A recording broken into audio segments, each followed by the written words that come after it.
tarihi ya bayyana yadda al'amura suka faru. Matsaloli ne suka faru waɗanda su ne suka kawo wannan rabuwar, amma wani ikon Allah a cikin matsalar ko ƙwaya ɗaya babu ta aƙida.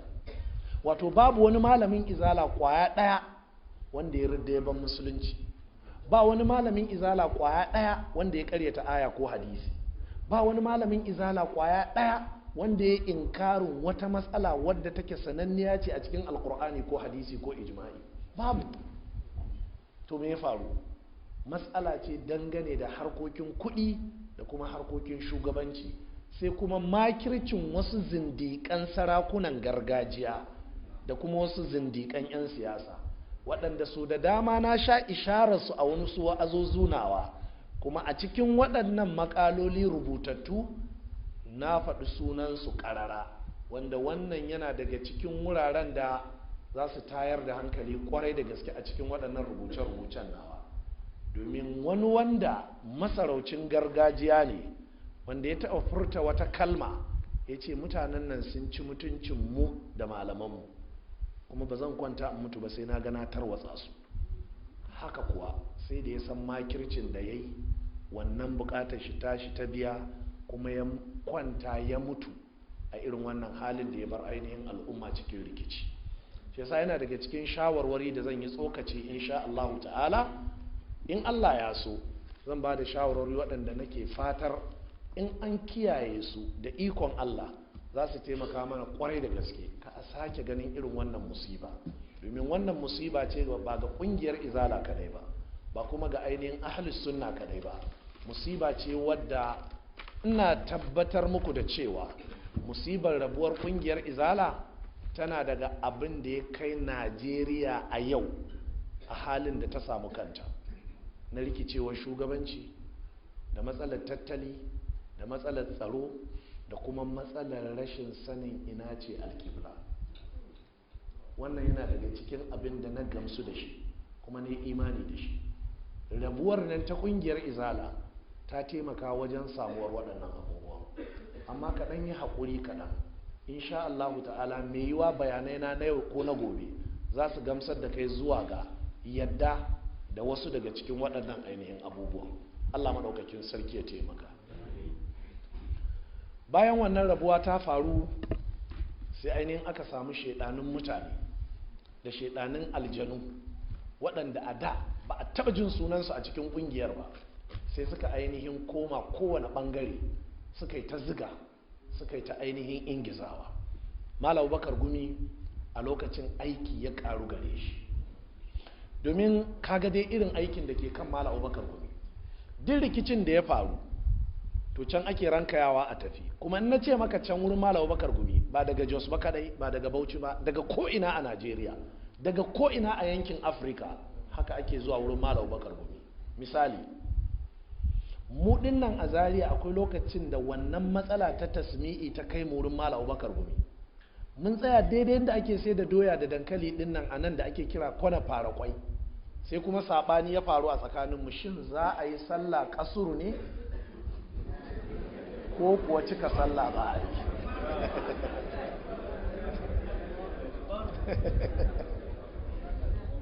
Aka yi saurin malam, da aka yi saurin malam sai aka yi shawara a fara karin kumallo da wadda ta faru a hanya kafin wadda ta taso mu. Wato mun taso da matsala ɗaya ne, a tsakaninmu akwai rabuwa, amma rabuwar dai bata kai a ƙibin juna sallah ba, amma a kan hanya kuma sai matsala ta faru wadda kowa ya sallah shi daban.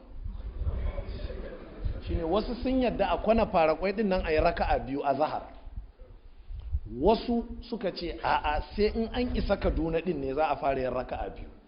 To da muka kasa fahimtar juna sai kowaɗanne suka ja suka yi sallah da waɗanda suka yadda da junansu, har wani ya so ya ɓaro matsala ta uku, aka ce a'a ba za a karɓe ta ba, ita ce shin to yanzu kuma za a iya yin azahar a wurin, la'asar a wurin, a hada da azahar din da aka yi a lokacin karfe 1 ko kuwa. Aka ce a'a kada a kawo wannan, a bari a ji da wanda ake ciki.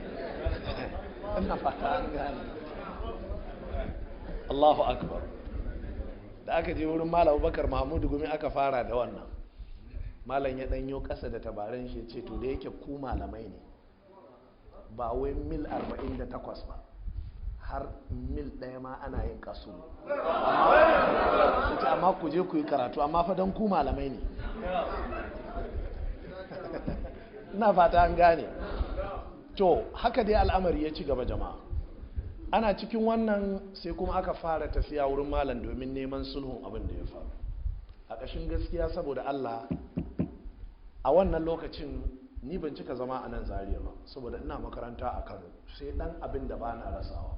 Hasali ma wasu abubuwa da dama bana sanin me yake faruwa sai mun haɗu da malam Abbas Isa Lauya, ko kuma sai na je gidan shi, ko ya faɗa min da baki, ko kuma ya sa min a kaset ɗin bidiyo in gani. Na daga cikin zaman sulhu da aka yi a lokacin, Allah bai nufi za a sulhunta ba. Malam Abubakar Gumi ya ɗauko tsari irin na uba, kamar yadda aka taɓa tambaya shi. Aka ce wai kai ɗan izala ne, nan na shigo da wata magana ne, kai ɗan izala ne, sai ce a ni uban izala ne.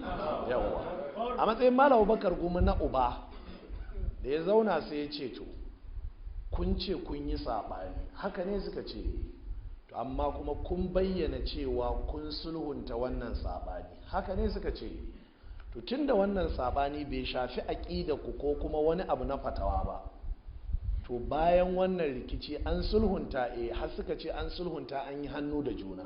Sai Malam Abubakar Mahmudu Gumi ya ce to sai kowa ya koma matsayin shi, shugaban kungiya ya ci gaba da shugabancin kungiya, shugaban malamai ya ci gaba da shugabancin malamai, shugaban yan agaji kowa ya koma.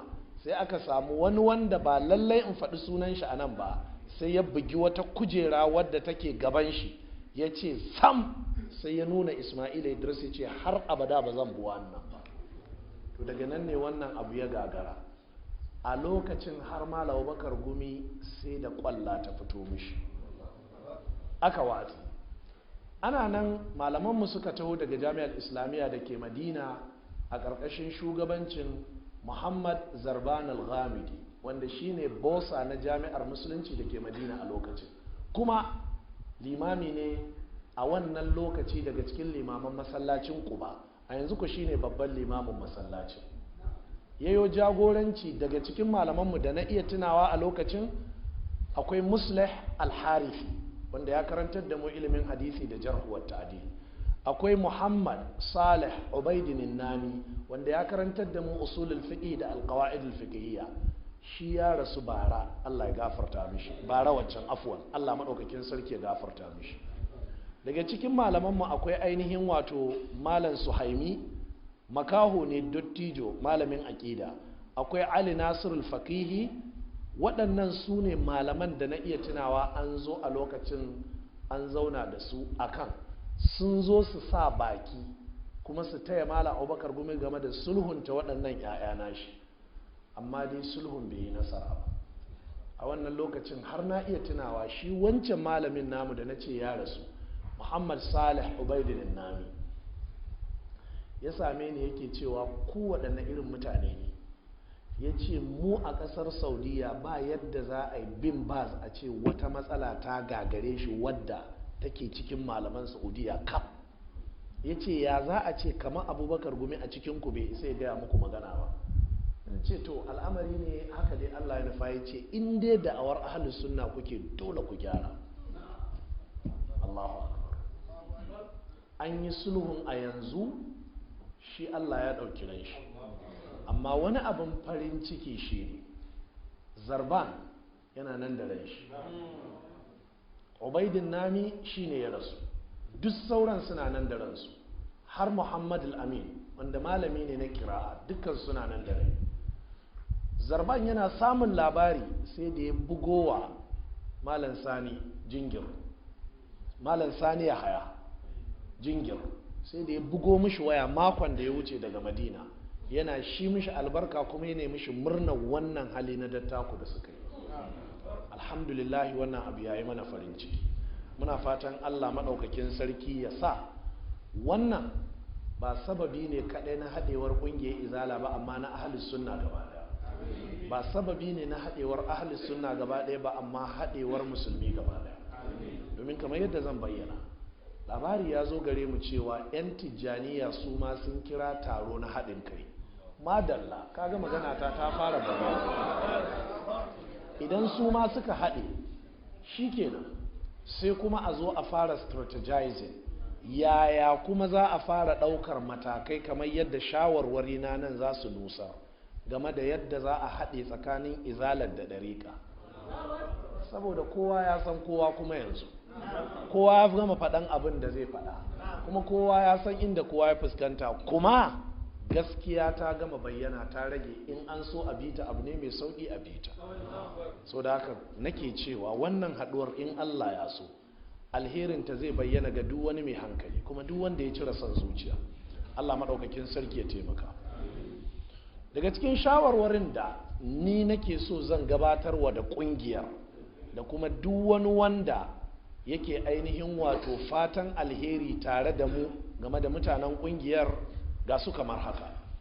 Ina so zan ba da shawarwari dangane da matsalolin addini, da shawarwari dangane da matsaloli na siyasar ƙungiyar, da kuma shawarwari dangane da siyasar ƙasa gaba daya, da kuma shawarwari dangane da harkokin tattali, da kuma madogarar gudanar da ƙungiyar dangane da ainihin wato al'amuran sha'anin kuɗi, sannan da tsarin da'awa, wa'azi da mu'amala da sauran ƙungiyoyi da makarantu da malaman sunna waɗanda ba sa cikin ƙungiyar, da kuma shawarorin da nake fatan in gabatar dangane da yadda nake ganin alaƙa ya kamata ta ƙara ainihin ƙaimi tsakanin ita ƙungiyar da sauran addinai da ɗariƙu da kuma ainihin sauran ainihin shehunnai.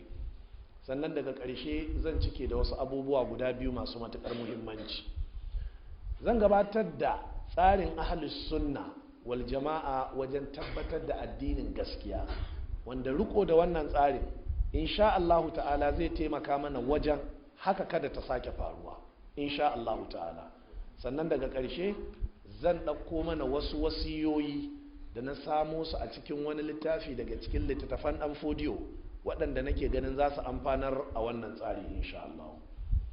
Shawara ta dangane da al'amarin addini ga ƙungiyar jama'atu izalatul bid'a wa iqamatus sunna shine ƙungiyar ta tsayu akan abin da ta kafu akai, kar ta raurawa, kar kuma ta sauya alƙibla. Duk yadda yanayi yayi to a tsaya akan wannan manufa ta ainihin alƙur'ani da sunna. Sannan a ba da muhimmanci game da ilimi. In na ce a ba da muhimmanci game da ilimi, ina nufin ilimi na addini da kuma ilimin da ake kiran shi ilimin rayuwa.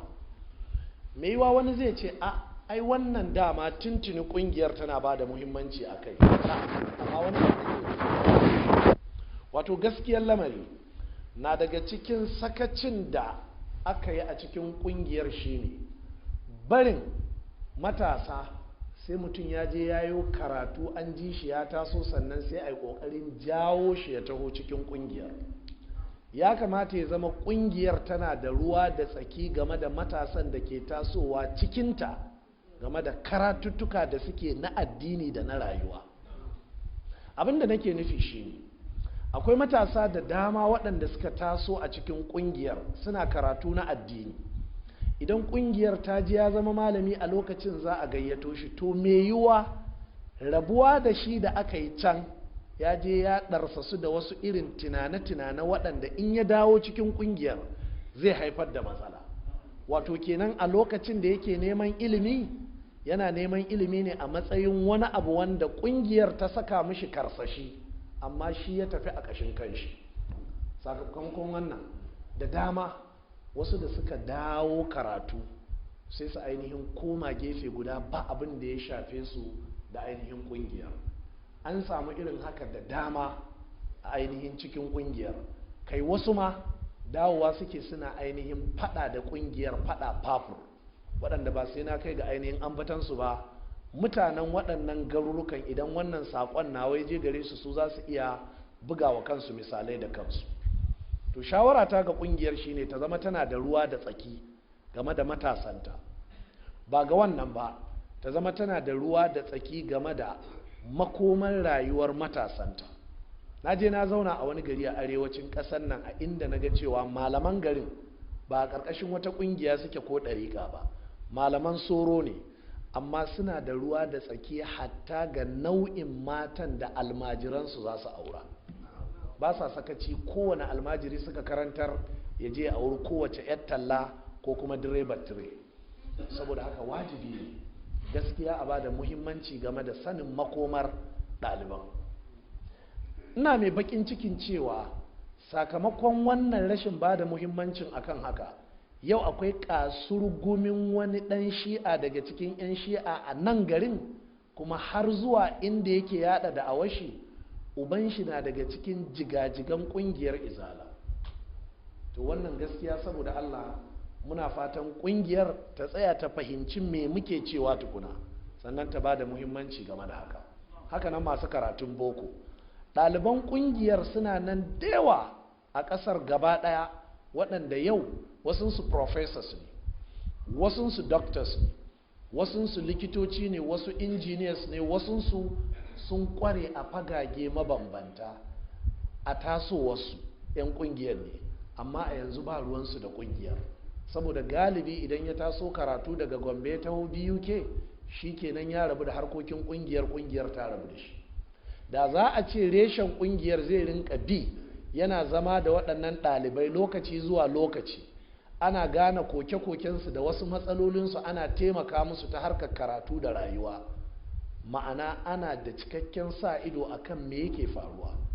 Ba yadda zai wayi gari ya dawo ya zo ya zama kaza, mutanen kungiyar su je su same shi ya yi kamar ba a cikinsu yake ba. Wannan ya faru a wurare da dama waɗanda ba sai na buga misalai ba. Ina ba da shawara a ba da muhimmanci game da wannan harkar. Ɓangaren addini har wayo ina baiwa kungiyar ƙarin shawara akan cewa da'awa da take yi tana cewa alkur'ani da hadisi da ijma'i, to ta yi marmaza ta sanya kaidi cewa a bisa fahimtar malaman farko, domin rashin sanya a bisa fahimtar malaman farko ga da'awar da za a ce ƙur'ani da hadisi yana da wata illa wadda zai iya rugurguza da'awar wadda ba a lura ba sai bayan barna ta faru. Domin duk wani mai bid'a a ɓangaren aƙida ne ko a ɓangaren ibada, da duk wani mai bin son zuciya yana jawo ayoyi ne da hadisai, shi ma yana hujja. Kuma daga cikinsu akwai waɗanda ke kiran kansu ahlus sunnati, amma ba za ka taɓa jin wani daga cikinsu ya ce shi ahlus sunnati ba ne a bisa fahimtar malaman farko. To ko ɗan hodiyo ya daɗe yana da'awa yana cewa ƙur'ani da hadisi, sai daga baya da ya fahimci wannan matsalar sannan ya dawo yana bi yana ƙayyadewa da cewa yana kira ne zuwa ga alƙur'ani da hadisi amma a bisa fahimtar malaman farko. Bari buga misali mai yiwa zai taimaka a fahimci me nake nufi.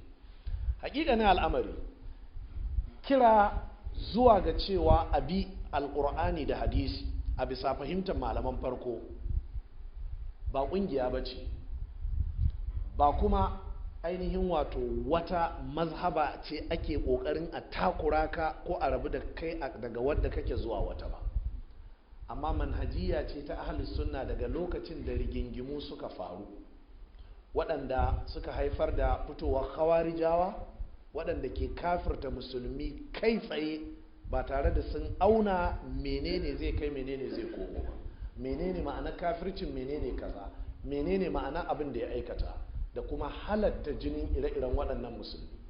Fitowar khawarijawa da rawafir, wato 'yan shi'a masu tsinewa Abubakar da Umar da Uthman da Aisha da Hafsa da sauran sahabbai, da kuma 'yan kadariya waɗanda suke cewa Allah bai da ilimin abin da za a yi anjima ko gobe, ba shi da masaniya game da abin da ke faruwa a cikin halittun shi har sai an abin ya faru. Bayyana waɗannan kasurguman ƙungiyoyi guda uku sai ya bayyana ga malaman zamanin cewa dukkan waɗannan 'yan ƙungiyoyin suna ɗibo ayoyi da hadisai suna ainihin hujja da su, amma ayoyi da hadisan su suke fassarawa. Babu wani daga cikinsu wanda ya taɓa kawo wata muguwar aƙida da ya ɗaure ta da aya ko hadisi ya kuma ce haka malaman farko suka fassara ta. A ƙarƙashin wannan, malaman wannan zamani har zuwa yau in suka tashi sai su ce suna kira ne zuwa ga alkur'ani da hadisi a bisa fahimtar salafus salih. Wannan shine kiran da su kansu su Imam Malik suka yi, domin su Imam Malik wannan rikici ya ritsa da zamaninsu. mai risala a farkon risalar shi ya faɗi haka a ƙarshen littafin ma ya faɗi haka, ya ce wattiba'u salafi waqtifa'u atharihim, a rinƙai ana bin salaf, a rinƙai kuma ana tsayawa a inda suka tsaya a wajen ma'anoni na alƙur'ani da hadisi. Kyakkyawan misalin haka shine lokacin da Allah ya saukar da ayar inna Allaha wa mala'ikatahu yusalluna 'alan nabi ya ayyuhalladhina amanu sallu 'alaihi wa sallimu taslima. Allah ya ce yana wa annabi salati, mala'iku ma suna yi, ya kirayi mu'mine da su zo su yi wa annabi sallallahu alaihi wa sallam salati, su nemi Allah ya ƙara mashi aminci. Madadin sahabbai su je su tsara wa kansu salatai iri-iri tare da iya larabcinsu, sai suka ainihin zo suka ce Allah ya koyar da mu yadda za mu yi maka salati ta hanyarka. To yanzu da Allah ya sallama, to yanzu kuma da Allah ya ce mu maka salati, yaya za mu yi maka? Sai annabi ya koya musu. A nan wannan yake nuna maka ashe sahabbai ba su fassara ayar da cewa tunda Allah ya ce su yi wa annabi salati kawai sai su tashi kowa ya ci gaba da yin salati da gwargwadon yadda larabcin shi da kwarewar shi ta kama ba, sai suka koma suka nemi menene fassara ayar a wurin annabi sallallahu alaihi wasallam. To muna kiran kungiyar izala ta ba da muhimmanci game da kiran mutane zuwa ga alkur'ani da hadisi, amma da tsayawa akan tafarkin malaman farko su ne sahabbai da tabi'ai da tabi'ut tabi'ina, waɗannan da suka zo a cikin ainihin hadisin Imran dan Husayn al-Imam al-Bukhari da Muslim suka rawaito da annabi ya ce khairun nasi qarni thumma alladhina yalunahum thumma alladhina yalunahum.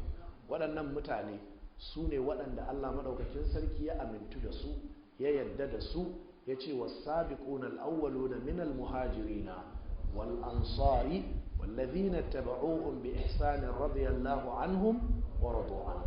الله يرضى متاننا sun yarda da Allah, Allah ya yarda da addininsu, ya yarda da fahimtarsu, ya yarda da biyayyarsu, ya yarda da aikinsu, kuma su ma sun amince da duk abin da Allah ya zo da shi.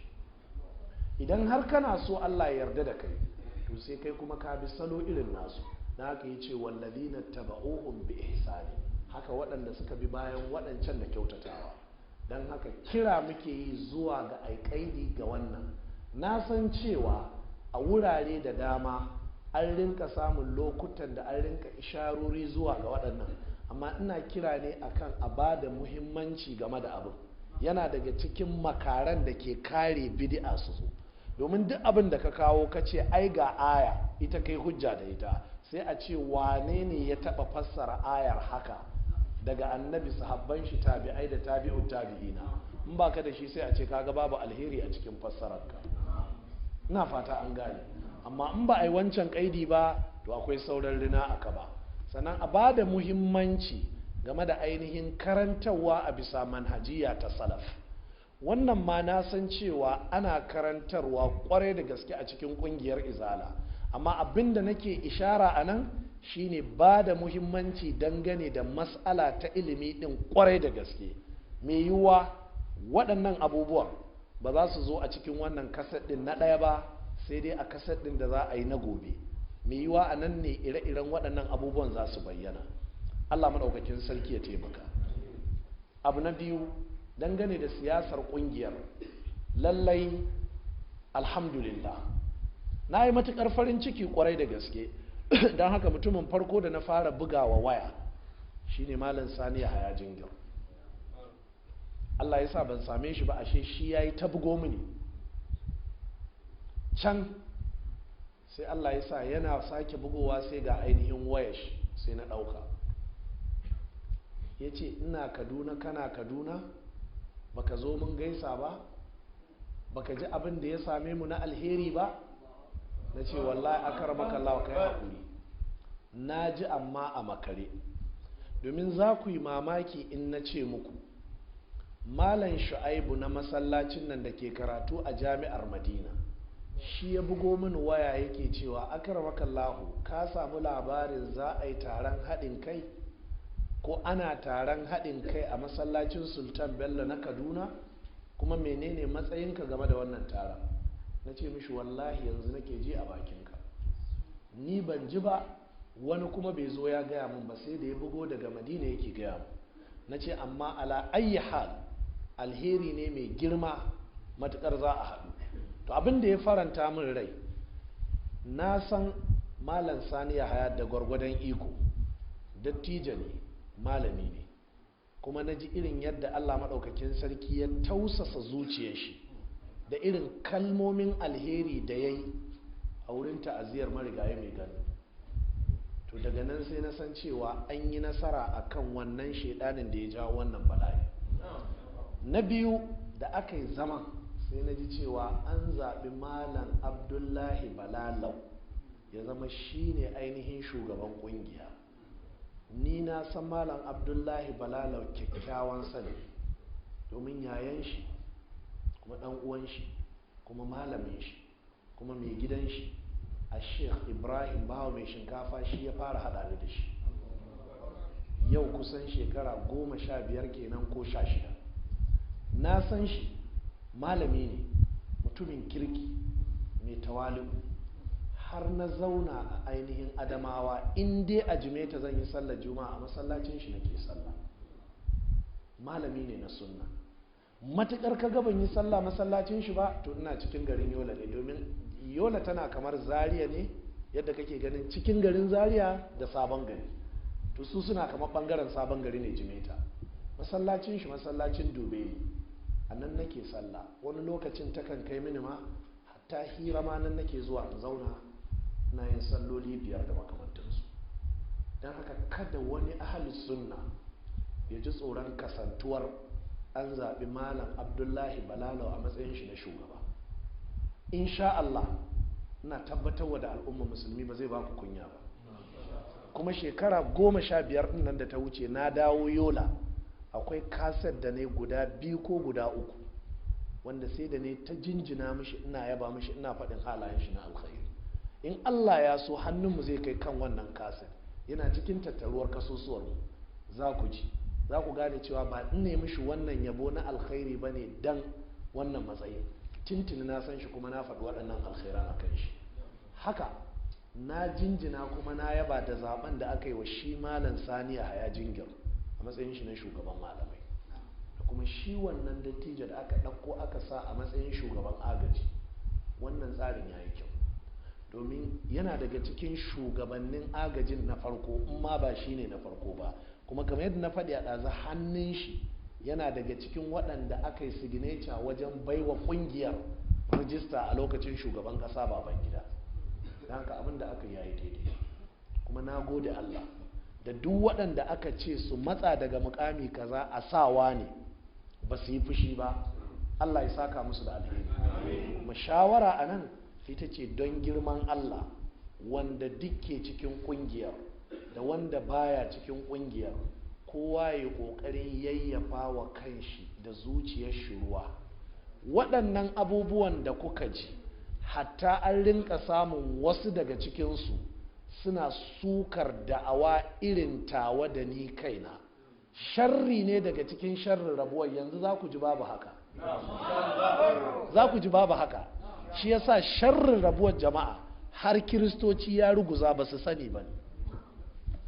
Wannan haɗewar har kiristoci sai sun samu lumana, don yanzu kiristoci a at the receiving end suna cikin baƙin bala'i, kuma duk sakamakon wancan rabuwar ce. Kwanan nan su ma za su sarara insha Allah. Kowa sai ya gane ahlus sunna alheri ne, rabuwar kan ahlus sunna bala'i ne, haɗuwar kansu kuma shine alherin kowa. Har mai sai da tumatiri da tattasai a bakin hanya, har mai yalan bello akan baro, sai ya ga alherin wannan haɗuwa. Dan da yawa wasu jalinsu ya kare. Mai waina nawa ce jalinta ya karfi saboda in ta je wa'azin ƙasa za a siyar a wawashe. An waye gari wani lokacin za a je wa'azin ƙasan wani ma bai san an je ba, amma je kaka ga me ya faru a ainihin wato Jigawa makon da ya wuce, me yake faruwa a Sokoto a yanzu. Haka duk sakamakon haɗuwar ce. Don haka rabuwar sharri ce. Don haka kowa ya ƙoƙarin yayyafa wa zuciyar shi ruwa. Allah maɗaukakin sarki ya taimake mu. Jama'a, gaskiya ga wanka yi wanka, amma kuma ruwa ya ƙare wa ɗan kada. Lokaci ya yi. A tsakani da Allah zan iya cewa yanzu ne na ci muƙaddimar wannan wa'azin nawa. Da haka ina aika da goron gayyata na musamman ga duk wanda ya zo wannan wurin da ma wanda bai zo ba, akan cewa a gobe insha Allah ta'ala zan karasa wannan wa'azin nawa daga karfe 8:15 zuwa karfe 10 insha Allah. Daga karshe ina mai aikawa da farin sako wanda ke dauke da farar zuciya da kuma ainihin murya wadda take da ainihin zaki da kuma ainihin wato farar manufa kamar auduga ko fiye da haka da kungiyar izalatul bid'a wa iqamatus sunna. Waɗannan malamai da suka taushi zuciyarsu Allah ya haɗe kansu, Allah ya saka musu da alkhairi. Mune fatan Allah maɗaukakin sarki ya sa wannan shine ƙarshen bala'in da Najeriya ta shiga. Jama'a ku yi haƙuri sai Allah maɗaukakin sarki ya kai mu gobe, insha Allah ta'ala za mu zo mu ci gaba. Da wannan muke cewa subhanaka Allahumma wa bihamdik ashhadu an la ilaha illa anta astaghfiruka wa atubu ilayk. Alhamdulillah.